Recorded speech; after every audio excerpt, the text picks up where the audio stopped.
Da. Yeah.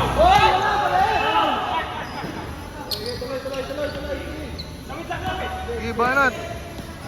Sanay tayo din GR kay kuya yan. Ayun o. Tayo mo yung bawi. G. Yeah!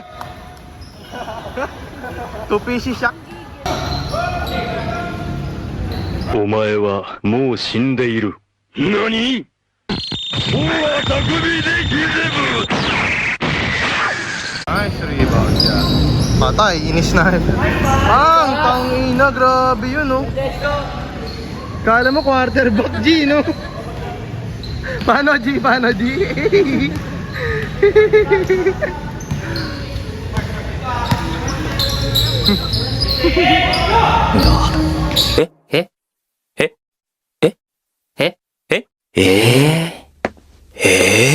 Oh no, you don't.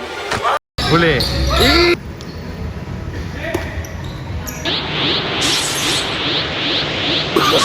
Oh no no no no.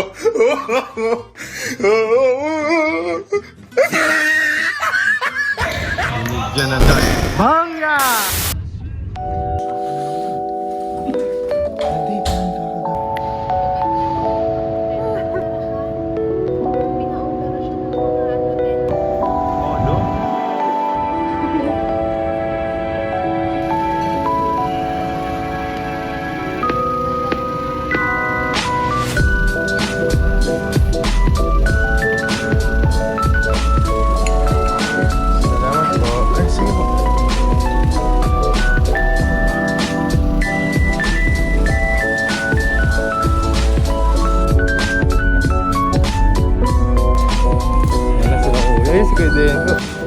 Na.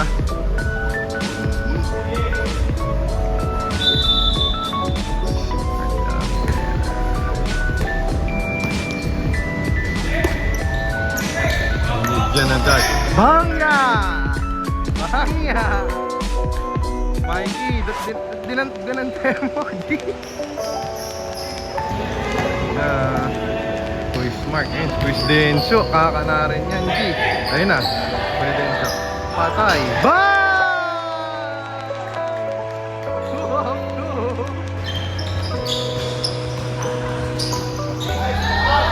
Hey! Uli. Nice one. Hindi yan pwede kay Kuya Mark G. Yaya. Isa pa. Nice. Yeah. Nga, Mikey. Mikey the spicy mix. Uy, nice D. Nice. Sa video, wala pa.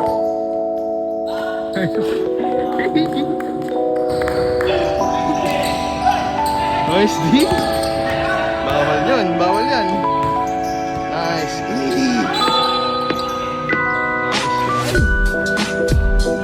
Talaga na.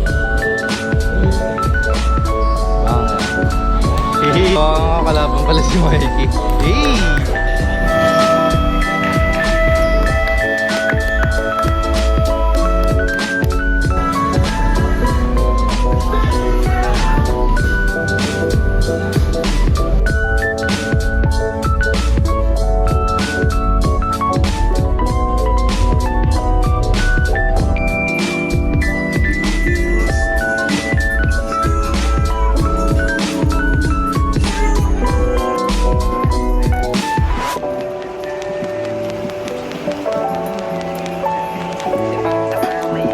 Kaya sa boss.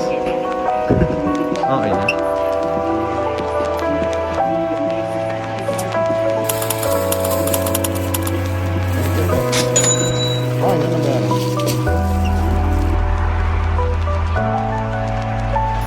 So yun, sinuot ko na yung isang nukay natin, no?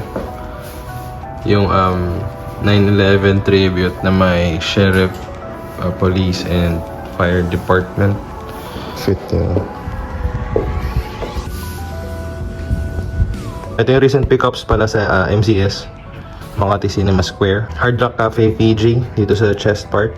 Tag, printed yung tag na at medium, 100% cotton. Ngayon, may mga stain siya pero safe lang. So kaya lang yan. Yun, ang ganda. Yan, so may nakalagay ng Hard Rock Cafe Fiji. Kasi may tropical na graphic, no? May kubo, may coconut tree.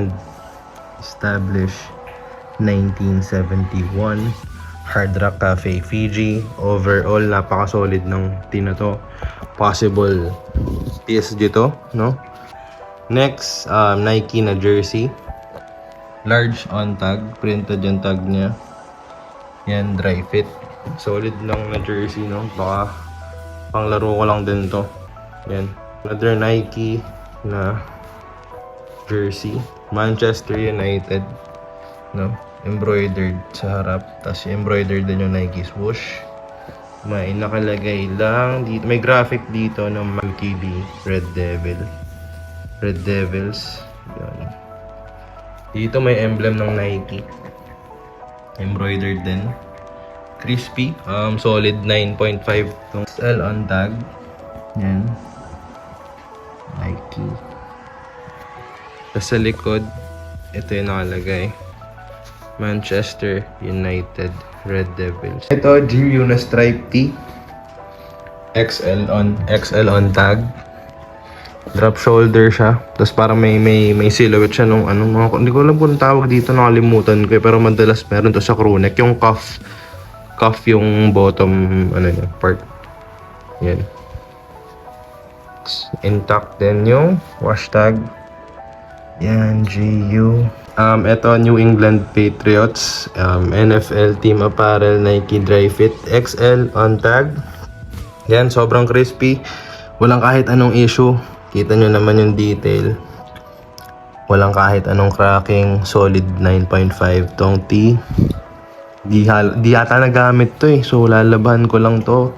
Meron din siyang printed na Nike swoosh sa sleeve. Kulay pula. So walang back print. Next ay Billie Eilish na merch. Ito yung collab ata nila sa Cotton On. Research muna natin kung legit ba itong nakuha natin, no? Yan. So yan, may graphic lang na Billie Eilish dito. Solid pa yung tahi. Walang kahit anong himulmol. Ayan. Intact din ang kanyang wash tag. Cotton On. Yan. Next. Pero yun nga pala, may buyer na yung Billie Eilish tee. May umawit na agad dyan. Ito din, no? Yung Adidas na tee.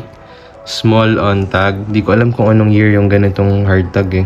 I-research pa natin. Tapos yan, may graphic lang ng mga ng logo ng Adidas na iba-ibang color. Tapos may mga year lang. Yan.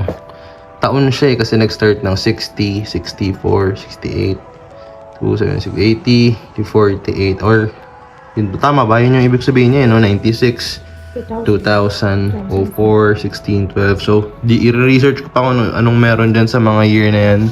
Ba't ganyan yung color ng logo and everything. Yun, kunan ko din ng dimes, walang backprint. Ito, solid din na pick up. Cos X, tawag dito, Peanuts, no?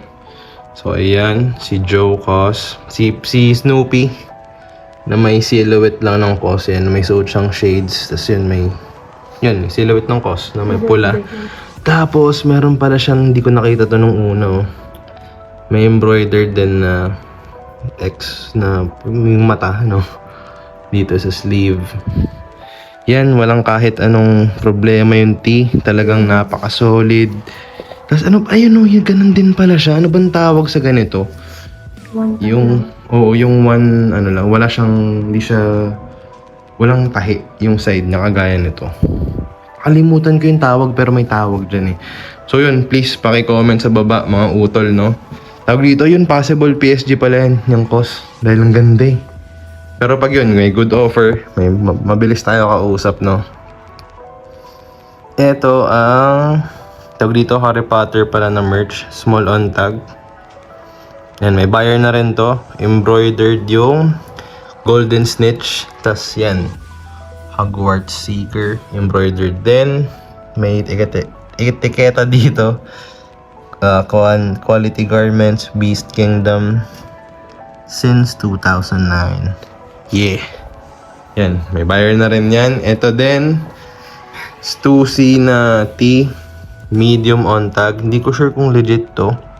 Paki-check nga mga boss. So, nahihirapan akong mag-LC ng Stussy. So, yan yung tag niya. Medyo sketchy siya sa akin eh.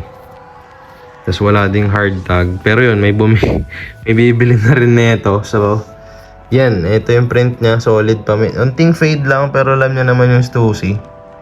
Hindi niya iniinda yung pagtanda, no? Mas umaanga siya para siyang van. Napakita. Ay, sorry. Bawal pala magmura. Sorry po. Ibiblip ko na lang. Napakita na yung pinaka-solid para sa akin, no? Palace Men's Couture. Printed yung tag, large. Tapos, yan, napaka-solid na tee. Turquoise yung kulay nung print. Tapos walang kahit anong cracking. Yan, tignan nyo naman, kailangan na ng laban na ito. Yan, napaka-solid. Solid 9.5. Intact din yung wash tag niya. So yan, candidate din for PSG hanggang sa walang magandang offer, no?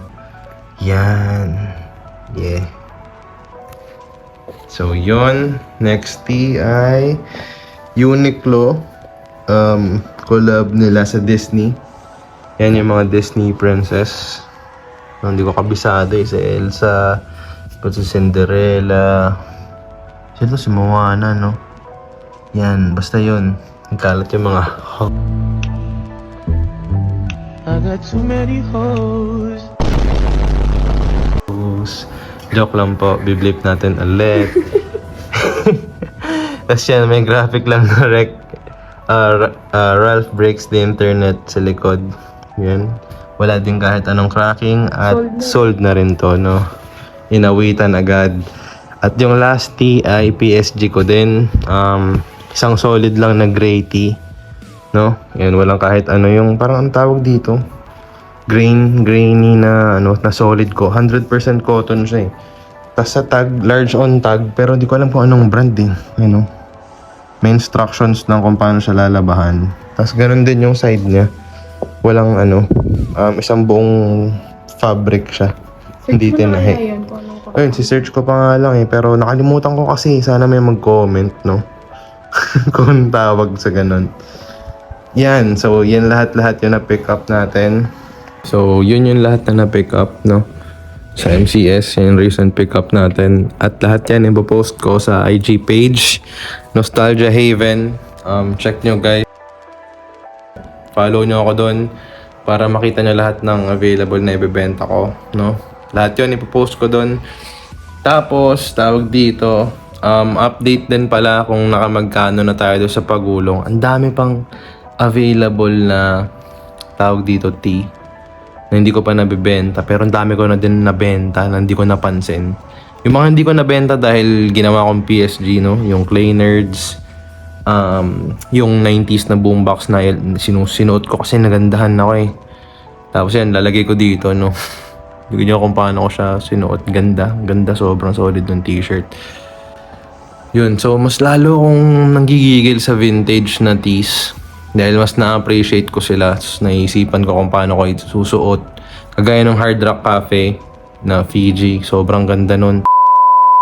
Yun, bawal pala magmura. So, biblip ko ulit. Ano pa ba? So, yun lang, no? Update kung nakamagkano na tayo. Lalagay ko dito. Tapos, yun, tuloy-tuloy lang sa pagulong. Yun lang ginagawa ko eh. Yung mga pinipick up ko, yung sure akong kaya kong ibenta. So, kung may magta-try, bumalik sa hobby or mag-i-start pa lang, research muna kayo, no? Ako kaya ako to tinitrip dahil bago yung pandemic, no? Bago malusaw yung mga shit, maubos yung mga trip. Nag-uukay ako eh. Pinapanood ko sila Paul Cantu, si Jacob Star. Marami pa eh. Mga sobrang, di ko alam kung nag-upload ba sila sa YouTube. Si The Iceman. Mga nag-uukay talaga sila, thrift yung ano nila. Naghanap sila ng mga vintage memorabilia, no? Mga yun, may nostalgia na gamit. Kagaya nito, no, nakita niyo naman, 2004 siya na marathon merch. Pero yun, sobrang solid. At ngayon, suot-suot ko siya, 2023 na. So yun, kamusta na kaya yung may-ari nito at lahat ng sumama dito? Sana okay kayo. No? Kita-kita tayo sa susunod. At sabay-sabay ko nang i-upload lahat sa Nostalgia Haven to. Kung mga available dito. Notice. Check nyo guys.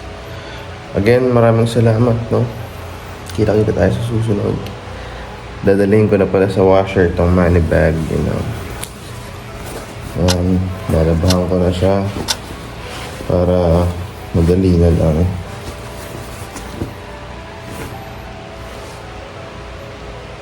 Peace.